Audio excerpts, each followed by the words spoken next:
Hello বন্ধুরা, all sport দুনিয়া চ্যানেলে সবাইকে স্বাগত। 2024-25 আইএসএল অর্থাৎ ইন্ডিয়ান প্রিমিয়ার লিগে গোল্ডেন বুট, গোল্ডেন বল ও গোল্ডেন গ্লাভস কোন কোন প্লেয়ার পেতে চলেছে তাই বলে থাকি। সম্পূর্ণ ভিডিওটা গুরুত্বপূর্ণ হতে চলেছে, তাই শেষ অবধি দেখবে। আর যারা এই চ্যানেলে নতুন তারা সাবস্ক্রাইব করে পাশে থাকবেন।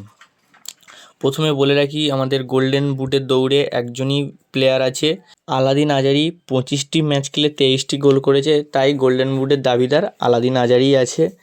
দ্বিতীয়ত বলে রাখি, গোল্ডেন গ্লাভসের দৌড়ে কোন কোন প্লেয়ার আছে। গোল্ডেন গ্লাভসের দৌড়ে অ্যালবিনো গমস 27টি ম্যাচ খেলে 5টা ক্লিন শিট। আইএসএলের বেস্ট সেভ অ্যালবিনো গমস 102টো সেভ করেছে, খুব ভালো পারফরমেন্স করেছে, কিন্তু সেমিফাইনাল দ্বিতীয় লিগেও ভালো পারফরমেন্স করেছে।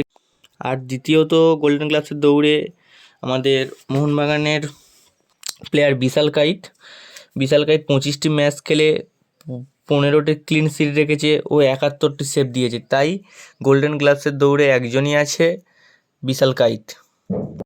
আর গোল্ডেন বলের দাবিদারে আমার মতে আলাদিন আজারিকে গোল্ডেন বলের দাবিদার। 25টি ম্যাচ খেলেছে, 2149 মিনিট খেলে 23টি গোল করেছে ও 7টা অ্যাসিস্ট করেছে।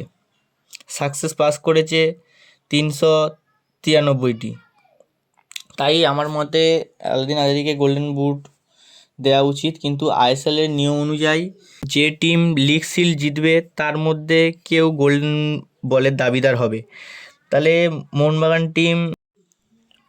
টিম লিগ শিল্ড জিতেছে, তার থেকে মোহনবাগান টিম থেকে আমাদের সবার প্রিয় ক্যাপ্টেন শুভাশিস বোস 24টি ম্যাচ খেলে 2133টি মিনিট খেলে 13টা ক্লিন শিট, 6টা গোল, 1টা অ্যাসিস্ট, 30টা ফাউল, 7টা ইয়েলো কার্ড, আর পারফেক্ট টাচ করেছে 1691টা।